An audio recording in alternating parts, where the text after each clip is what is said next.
പുതിയ വീഡിയോയിലേക്ക് സ്വാഗതം.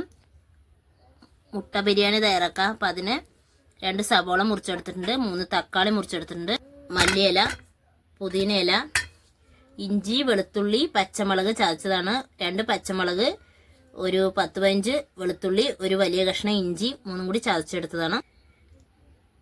റേഷനരിയാണ്. അപ്പോൾ അതൊരു 10 മിനിറ്റ് കുതിർത്തെടുത്തിട്ടുണ്ട്.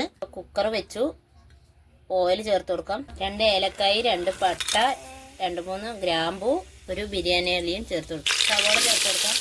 4 കോഴിമുട്ട പുഴുങ്ങിയെടുത്തിട്ടുണ്ട്. ഉള്ളി വാടി വന്നിട്ടുണ്ട്.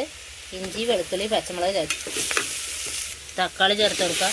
1 സ്പൂൺ മഞ്ഞൾപ്പൊടി ചേർത്ത് കൊടുക്കാം, 1 സ്പൂൺ മുളക് പൊടി, 1 സ്പൂൺ ഗരം മസാല ചേർത്ത് കൊടുക്കാം, 1/2 ഗ്ലാസ് തൈര് ചേർത്ത് കൊടുക്കാം, മല്ലിയില ചേർത്ത് കൊടുക്കാം, പുതിന ചേർത്ത് കൊടുക്കാം, അരി ചേർത്ത് കൊടുക്കാം. ഏത് പാത്രത്തിലാണ് അരി എടുക്കുന്നത് ആ പാത്രത്തിന് 2 പാത്രം വെള്ളം ചേർത്ത് കൊടുക്കാം. പാത്രത്തിന് 1 പാത്രം അരിയാണ് എടുത്തത്. അപ്പോൾ അതുകൊണ്ട് നമുക്ക് 2 കപ്പ് വെള്ളം. അതിൽ ഏത് പാത്രത്തിനാണ് എടുക്കുന്നത് ആ പാത്രത്തിന് 2 കപ്പ് വെള്ളം കുക്കറിലൊക്കെ എടുത്ത് കൊടുക്കാം. 4 വിസിലടിച്ചെടുക്കാം. ബിരിയാണി റെഡി ആയിട്ടുണ്ട്. നെയ്യ് ചേർത്ത് കൊടുക്കാം, 1 ടീസ്പൂൺ നെയ്യ്, മല്ലിയിലയും കുറച്ച് പുതിന ഇലയും ചേർത്ത് കൊടുക്കാം.